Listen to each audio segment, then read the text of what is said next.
Olá a todos, meu nome é Rodolfo, eu trabalho junto à coordenação do curso de especialização para as equipes de saúde da família da Unirio, UNASUS, vinculado ao CISBAF também. Essa aula de hoje é sobre uma aula introdutória sobre indicadores em saúde bucal. Então a gente vai colocar essas questões relacionadas a indicadores de saúde bucal que a gente julga importante para o desenvolvimento do curso. Recapitulando um pouco os objetivos da nossa disciplina, né? Um dos nossos objetivos é sensibilizar o dentista para o seu papel como agente promotor de reorientação de práticas de cuidado em saúde bucal. Então a gente acredita que o dentista deve participar ativamente, né, dessa reorientação de práticas. Outro objetivo é apresentar e discutir aspectos da política nacional de saúde bucal, com foco no processo de trabalho das equipes, né, nesse processo de trabalho modificado. Apresentar e discutir a determinação social e biológica do processo de doença e cuidado em saúde bucal. Então a gente vai ressaltar a importância dos determinantes sociais e também apresentar possibilidades inovadoras de práticas relacionadas à saúde bucal. Então esses são os principais objetivos da nossa disciplina e a gente vai inserir essa aula nesse contexto. A gente acredita também que há uma mudança na formação de recursos humanos em odontologia mais recente. Antigamente, nossos formandos tinham sua atuação voltada para atuação em consultório, quer dizer, de maneira isolada num consultório particular. Hoje a gente vê uma maior integração entre o ensino e os serviços.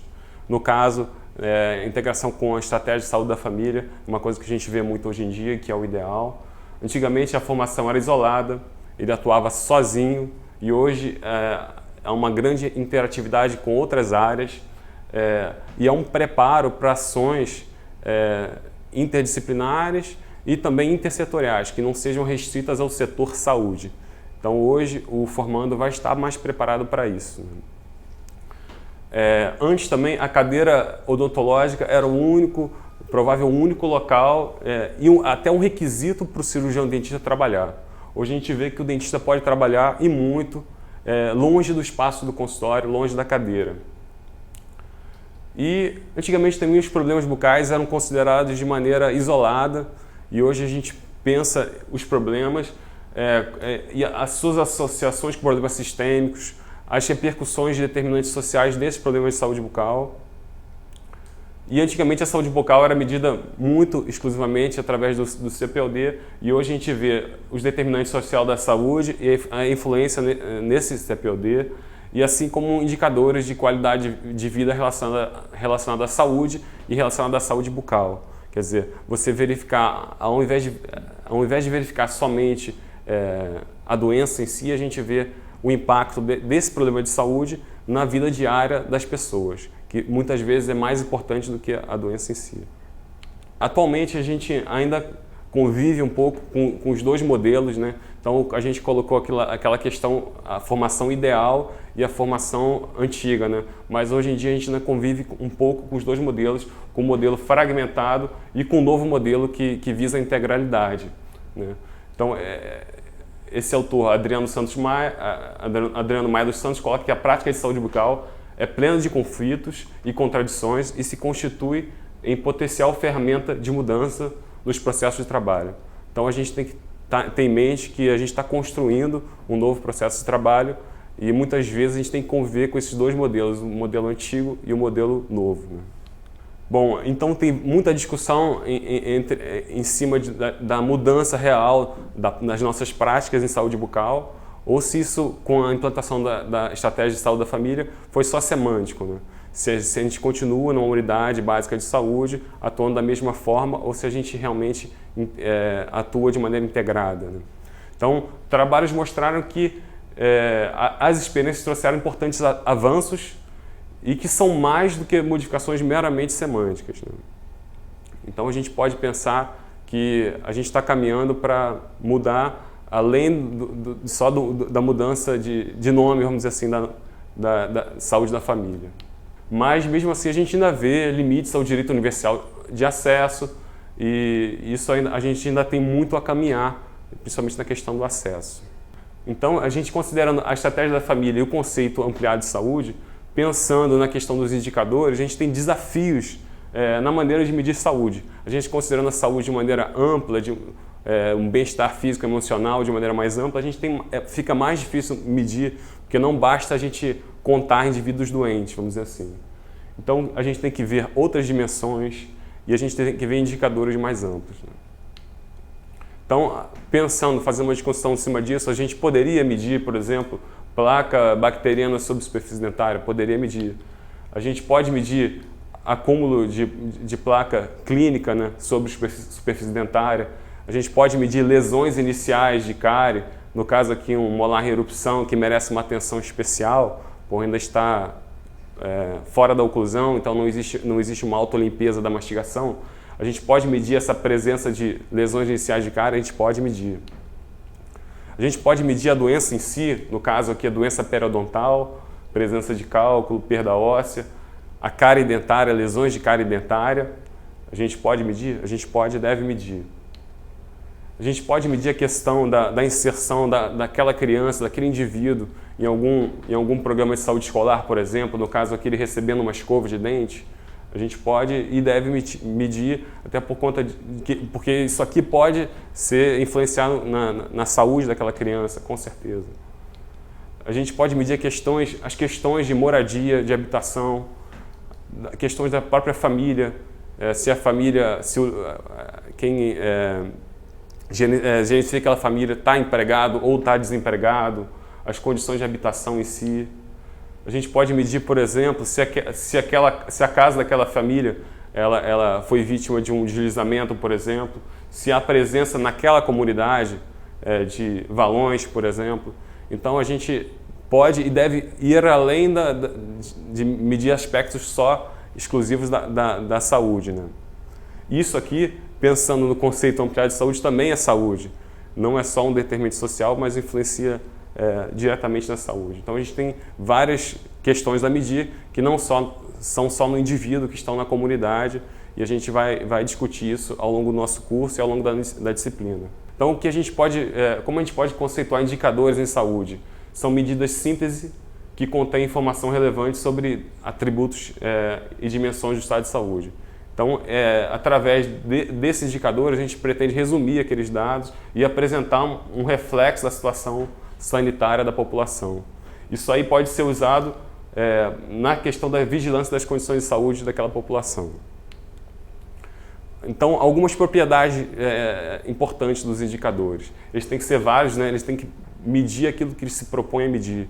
Então, antes da gente usar um indicador, a gente tem que validá-lo, verificar se ele está realmente medindo aquilo que é proposto. Ele tem que ser confiável. Por exemplo, se a gente aplicar ele repetidas vezes, ele vai dar o mesmo resultado. Então, ele tem que ter alguma consistência na sua aplicação também. Ele tem que ter representatividade. Por exemplo, quando ele provém de alguma amostra, essa amostra tem que ser representativa da população a que ela representa. Então, essa questão da amostragem é importante também.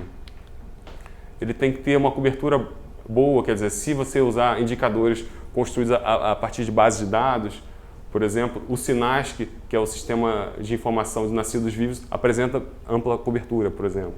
Então, ele tem que abranger uma grande parte da população. E tem que ter robustez, que seria ele ter ao mesmo tempo confiabilidade e validade.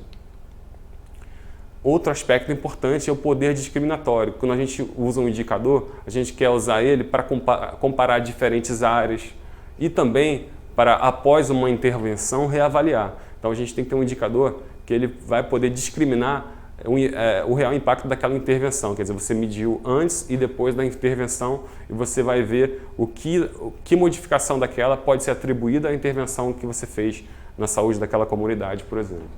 E também deve conter considerações éticas, né? No caso, privacidade e sigilo das informações pessoais que foram utilizadas na obtenção daqueles dados. Então, são aspectos importantes, princípios éticos também. Bom, a gente consegue obter dados, né, informações de saúde em diversos sistemas de informação, né, que são mecanismos de coleta, processamento e análise e transmissão de informação e que podem ser utilizados para planejar, organizar, operar e avaliar serviços de saúde. Então, Então, são instrumentos que facilitam a construção do conhecimento da realidade, então são informações importantes para você realizar a gestão do serviço de saúde, né? A gente tem aqui exemplos de alguns sistemas de informação do Ministério da Saúde que a gente pode obter através do DataSUS, a gente pode obter através da internet. Então a gente tem vários sistemas de informação, sistemas de informações sobre mortalidade. E no caso, na área do nosso curso, que é o curso de saúde da família, a gente tem dois importantes, principalmente o Sistema de Informações da Atenção Básica, o SIAB, e Sistema de Informações Ambulatoriais do SUS, o CIA-SUS. Então a gente tem alguns indicadores, alguns sistemas de informações aí que podem ser utilizados para a construção de indicadores. E a gente quer ressaltar também, através da disciplina, a importância dos indicadores sociais e ambientais, né? Por exemplo, a taxa do analfabetismo, a taxa de desemprego, a cobertura de redes de abastecimento e de esgotamento sanitário.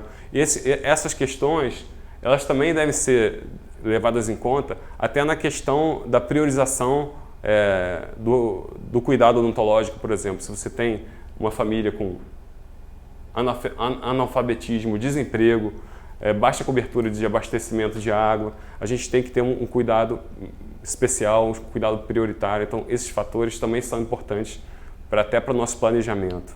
Então, um exemplo de indicador social, a taxa de analfabetismo, ela pode ser definida como percentual de pessoas com 15 e mais anos de idade que não sabem ler e escrever pelo menos um bilhete simples. Então, é um exemplo importante do indicador social que deve ser considerado. E agora, os exemplos de indicadores ambientais, a cobertura de coleta de lixo, que seria o percentual da população residente atendida direta ou indiretamente por serviço regular de coleta de lixo domiciliar, e a cobertura de redes de abastecimento de água, percentual da população residente servida por rede geral de abastecimento. Então, são indicadores que devem ser considerados até pelo profissional da área odontológica, né? E vamos falar um pouco sobre indicadores do serviço de saúde, né? Indicadores de estrutura, por exemplo. Número de profissionais de saúde por habitante, questões relacionadas aos recursos humanos e materiais, número de leitos por habitante, nesse caso não tem tanto a ver com o nosso curso, né? E recursos financeiros. Então, são indicadores da estrutura do serviço de saúde. Indicadores de processo, que refletem mais detalhes sobre o próprio processo que conduz a tais efeitos. Então, se a gente for ver, o número de consultas médicas realizadas é um indicador de processo. Muitas vezes, esses indicadores são os únicos que são utilizados para avaliar um programa, por exemplo.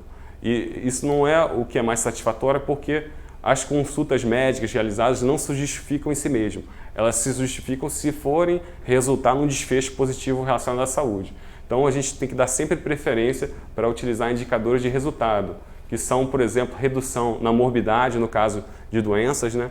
E mortalidade também, após a implantação de um programa, por exemplo, preventivo. Então, a gente tem que sempre dar maior ênfase a indicadores de resultado, que são indicadores que evidenciam um desfecho positivo ou não das intervenções em saúde, entendeu? Então, a gente sempre tem que usar indicadores de resultado dentro das nossas possibilidades. Então, no caso aí, eu fiz na internet a gente consegue ter um apanhado no nosso estado, como é que está a estratégia de saúde da família, e a gente vê que, por exemplo, com relação a agentes comunitários de saúde, a gente tem 91 dos 92 municípios com agentes comunitários de saúde.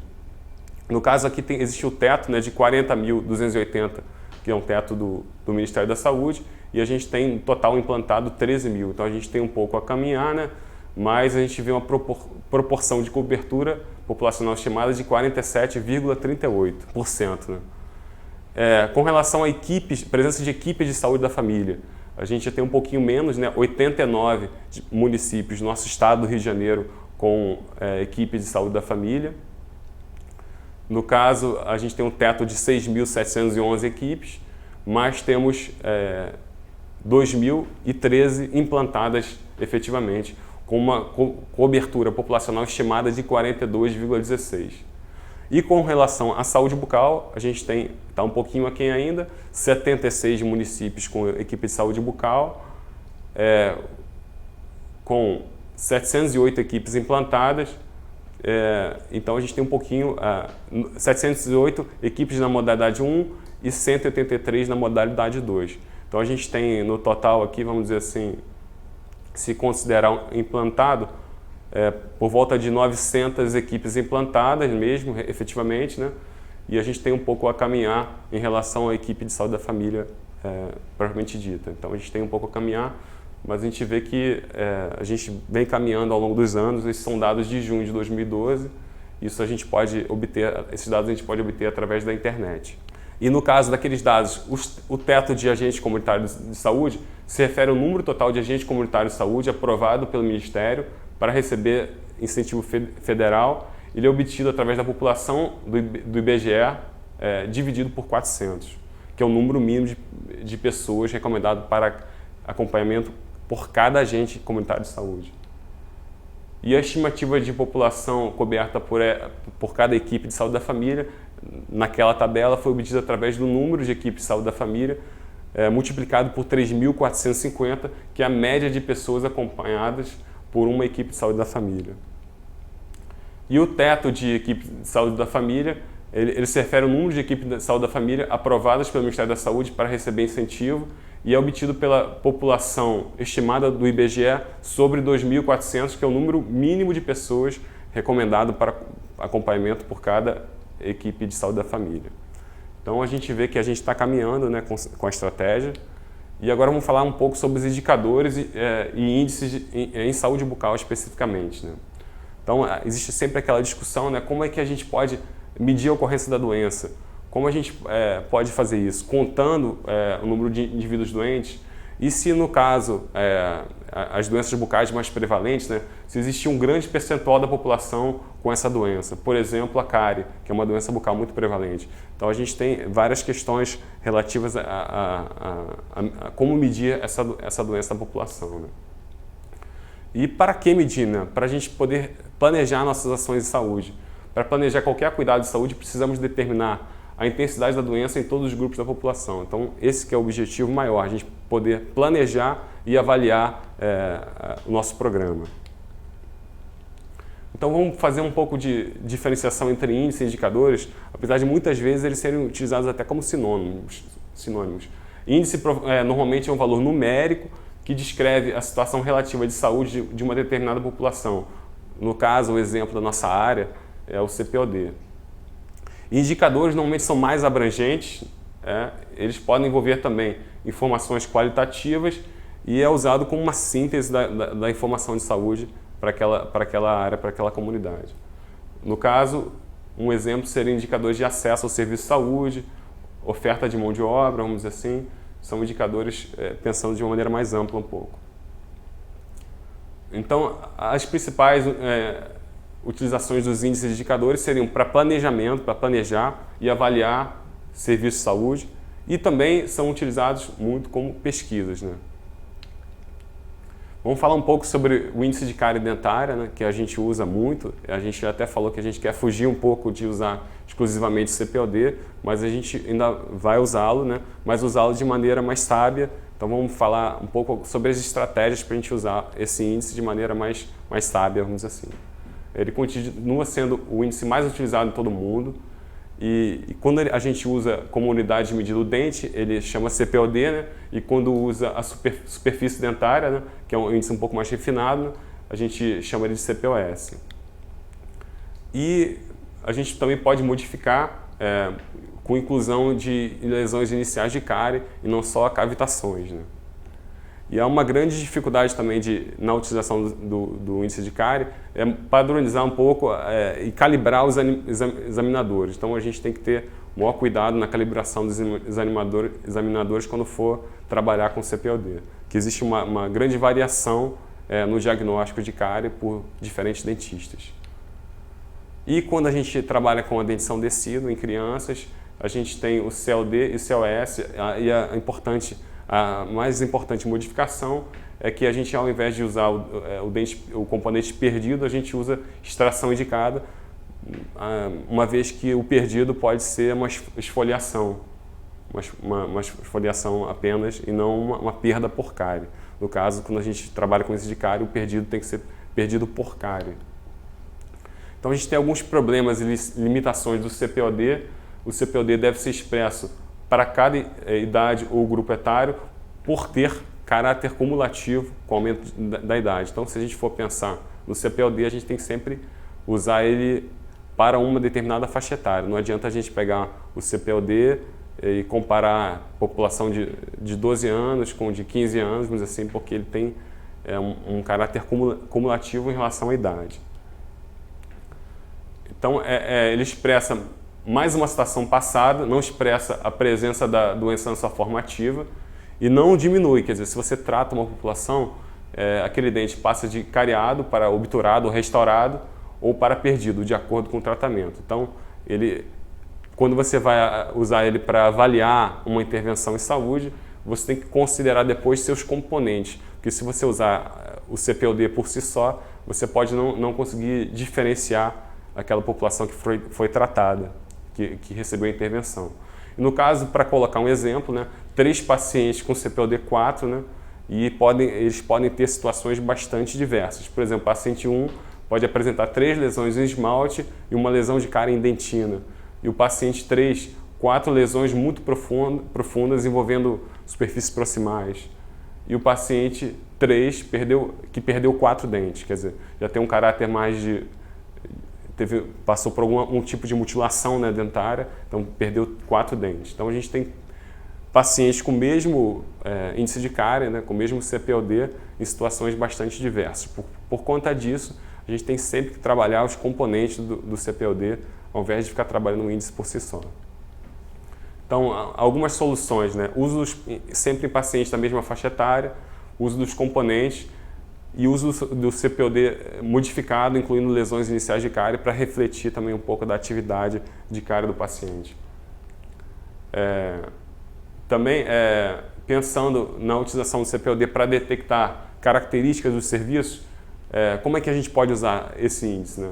Por exemplo, se a gente encontra muitos dentes cariados e poucos obturados ou restaurados e extraídos, isso denota um pouco de falta de atenção odontológica naquela população. Se a gente vê muitos dentes perdidos e cariados, a gente pode pensar em uma atenção mais curativa, mutiladora, mais focada em extrações dentárias e não em tratamento, vamos dizer assim, de uma maneira mais integral. Então a gente pode usar, sim, o CPOD, mas de maneira mais sábia, considerando essas questões que a gente discutiu. Então a gente vê, considerando aqui as imagens, né, o cariado, né, a presença de lesão de cárie, o perdido, a falta de um dente, né, e a gente tem que considerar que essa perda tem que ser por cárie dentária, por se tratar de um índice de cárie, e obturado, uma restauração dentária. E quando a gente for considerar as lesões iniciais de cárie, a gente tem que considerar a mancha branca ativa, né, que seria perda mineral em esmalte. Se a gente for ver, se a gente tiver recurso de secar o dente, né, a gente vai ver um aspecto mais esbranquiçado. No caso clínico, né, se a gente for ver, fosse ver no microscópio uma mancha branca, seria uma porosidade maior, né, denotando aquela perda mineral em esmalte. Então, a gente tem que pensar nessa questão da mancha branca ativa, porque ela é a presença da doença na sua forma ativa e seria importante considerar essa mancha branca ativa sempre. Então vamos passar um pouco de alguns dados sobre o CPOD no Brasil. Nesse caso aqui, no levantamento epidemiológico SB Brasil 2003, né, e a gente vê nesse gráfico esse aspecto cumulativo do CPOD. Então, se a gente vê de 18 a 36 meses, comparando com 65 a 74 anos, e a gente vê, ó, esse índice está aumentando, né, passando de 1 até 27,79. Se a gente for comparar com dados mais recentes de 2010, a gente vê que houve algum aspecto positivo, né? No caso, considerando a idade de 12 anos, mais atualmente em 2010, a gente tem 2,07, enquanto em 2003 a gente tinha 2,78. Então a gente observa uma redução na média do CPOD aos 12 anos de idade. Também a gente pode observar diferenças nos componentes do CPOD de acordo com as macro-regiões do nosso país. Então, se a gente for ver, a média brasileira era 2,78 em 2003, e a gente vê que esse CPOD é bem menor nas regiões sudeste e sul do nosso país, o que denota alguma desigualdade com relação a essas regiões em relação ao CPOD. uma coisa que a gente não quer que exista, mas sempre vai existir um pouco de desigualdade, né? Mas o objetivo nosso é que não exista essa desigualdade regional com relação ao índice de cárie. E mais recentemente, em 2010, a gente vê que essa desigualdade regional persiste um pouco, né? Se a gente for ver região Sudeste e Sul, a Sudeste está um pouco mais baixo ainda o índice de cárie em relação à região Sul, e a gente vê ainda Norte, Nordeste e até um pouco Centro-Oeste, né?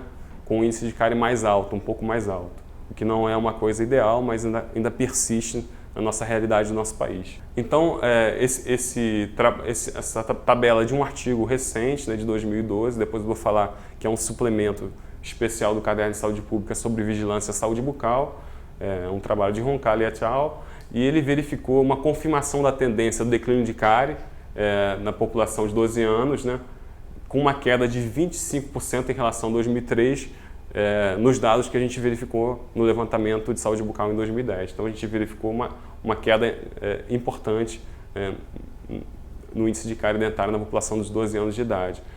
Também verificou-se uma persistência das desigualdades regionais, o edentulismo ainda alto, principalmente nos idosos, né? Com alguns resultados positivos já perceptíveis na população adulta, né? Mas nos idosos ainda continua alto o edentulismo. E esse trabalho também ele propõe alguns indicadores que podem ser utilizados considerando os dados do levantamento de saúde bucal de 2003.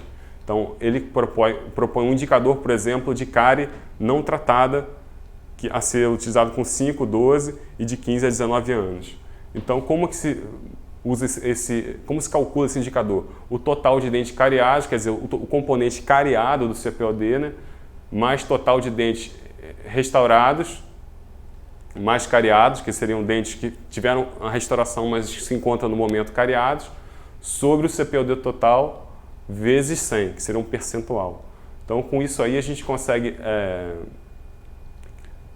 um apanhado das lesões de cárie não tratadas presentes naquela população. A gente consegue saber se aquela população, por exemplo, tem muitas lesões de cárie não tratadas.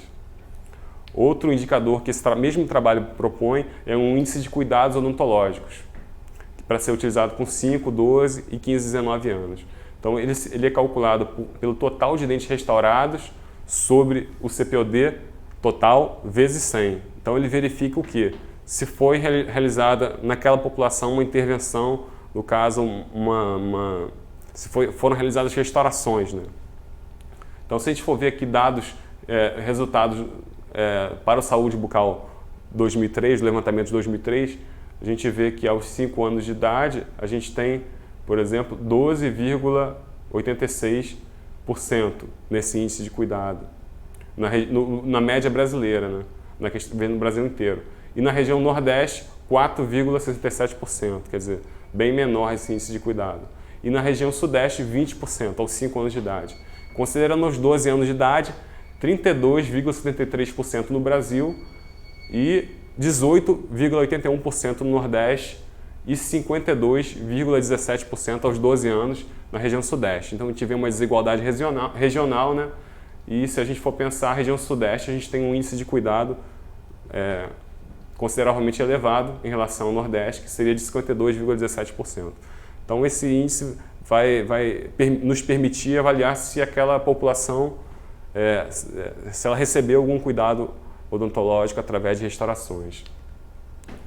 Outro indicador importante que esse trabalho propõe, é aquele mesmo trabalho de Roncalli, publicado em 2012, o índice de mutilação dentária, o indicador de mutilação dentária, que vai verificar a proporção do componente perdido por cárie em relação ao CPO.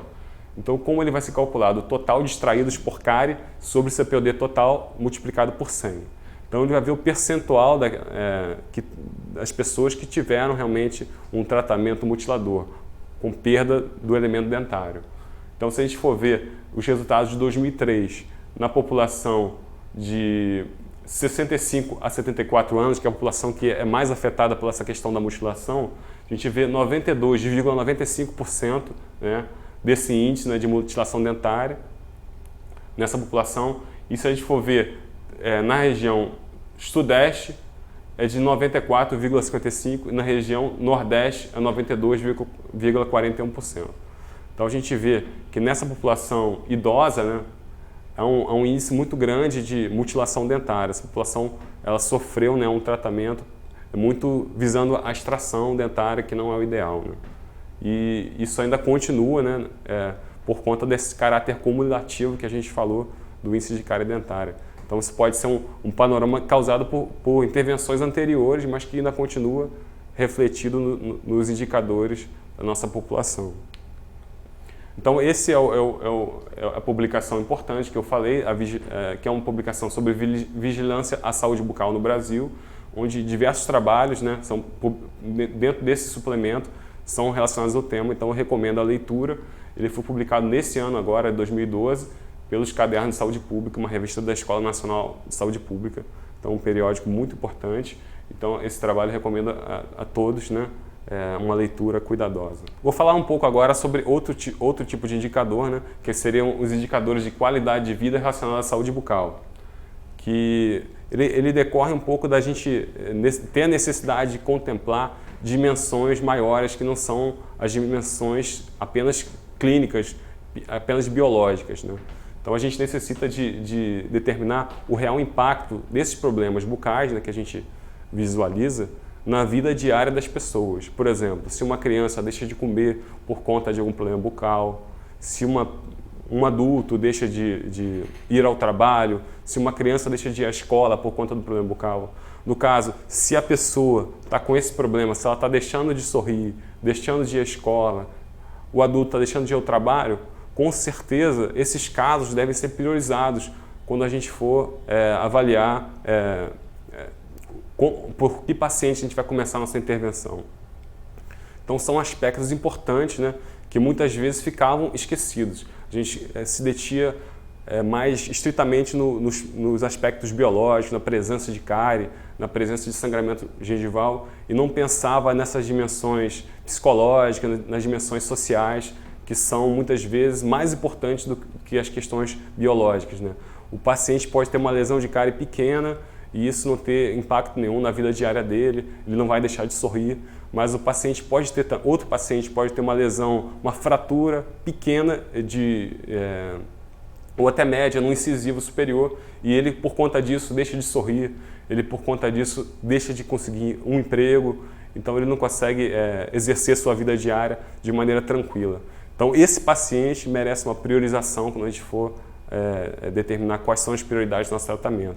Por conta disso, esses indicadores, né, vêm sendo utilizados de maneira crescente hoje em dia e resolvendo essa questão, né, da saúde bucal vir sendo avaliada muito clinicamente no decorrer dos anos. Então a necessidade de determinar essa repercussão integral das alterações presentes na cavidade bucal levou ao desenvolvimento desses instrumentos de avaliação da qualidade de vida relacionada à saúde bucal. E eles podem até ser chamados de indicadores sociodentários. Então, indicadores sociodentários que contemplam também dimensões sociais, não só a dimensão biológica. Eles vêm sendo utilizados cada vez mais frequentes nas pesquisas e a nossa proposta é que eles também sejam utilizados no planejamento e na avaliação dos programas em saúde. Eles são desenvolvidos para avaliar a qualidade de vida relacionada à saúde bucal, quer dizer, qualidade de vida relacionada à saúde bucal, nesse caso, seria qual o impacto os problemas bucais têm na vida diária, qual a limitação eles impõem na vida diária das pessoas. Então, esses índices começaram a ser desenvolvidos especificamente para pacientes idosos, né?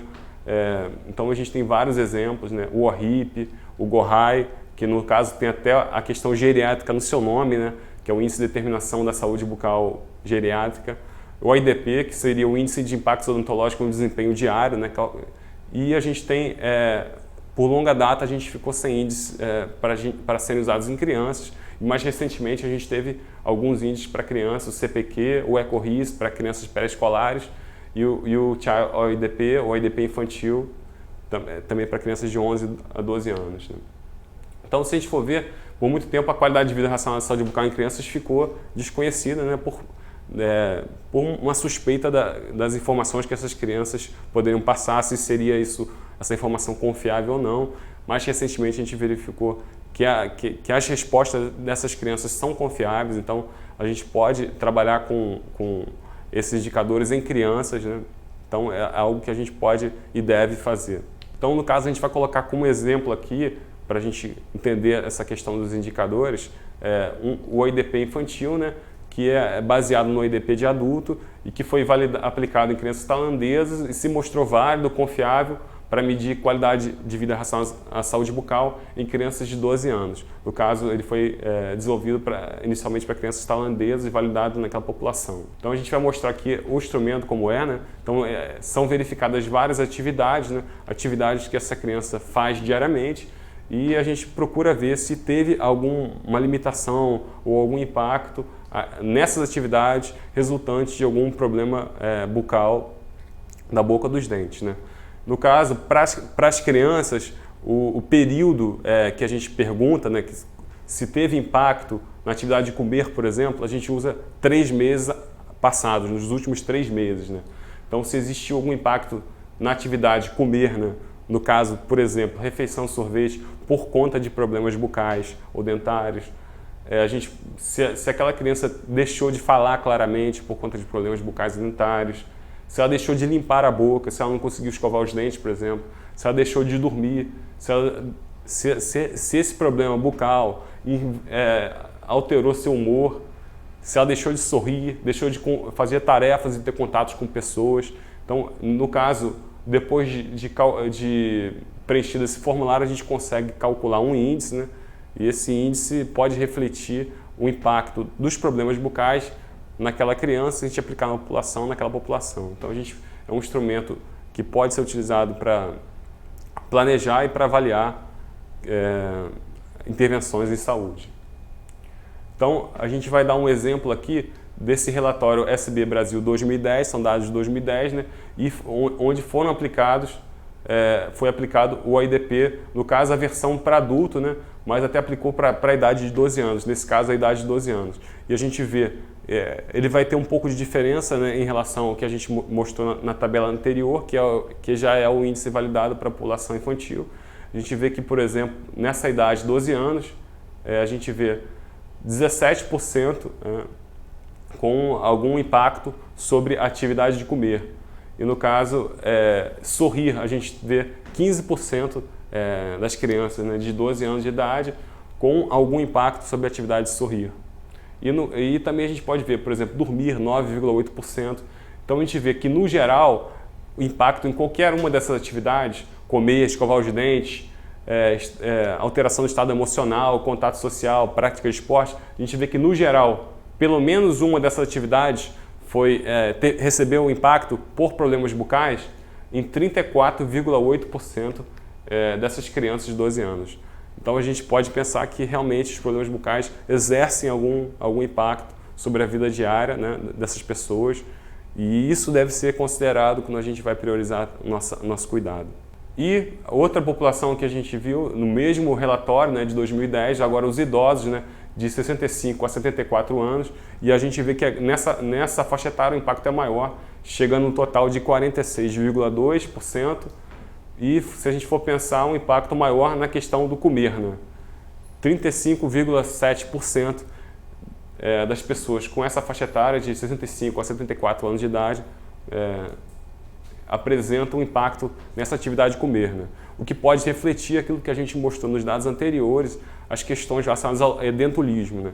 Que exerce provavelmente muito impacto nessa atividade de comer especificamente. E se a gente for ver a segunda atividade com maior impacto, seria falar, depois sorrir. Então a gente vê que o brasileiro dessa idade, o idoso, né, apresenta principalmente impactos na atividade de comer, sorrir e falar. Então isso aí também é um dado importante que pode ser considerado. Se a gente for pensar um indivíduo que tem um impacto maior, a gente pode priorizá-lo quando for decidir a questão da priorização do atendimento. Para concluir, né, a gente pretende, com essa aula introdutória, né, pensar além do CPOD, quando a gente vai trabalhar com indicadores em saúde bucal, pensar que a gente tem que considerar outras dimensões, pensar que a gente tem que considerar indicadores sociais e vulnerabilidade da família, por exemplo, pensar que a gente tem que considerar, mais do que o problema de saúde em si, qual a influência que esse problema de saúde exerce na vida diária daquela pessoa, para priorizar o cuidado. E a gente vai, essa é uma aula introdutória, a gente vai ter questões mais específicas até relacionadas à gestão, né? Como trabalhar com essa questão do risco social, dos indicadores sociais, para priorizar o cuidado na nossa população. Então, eu agradeço a atenção de vocês, muito obrigado.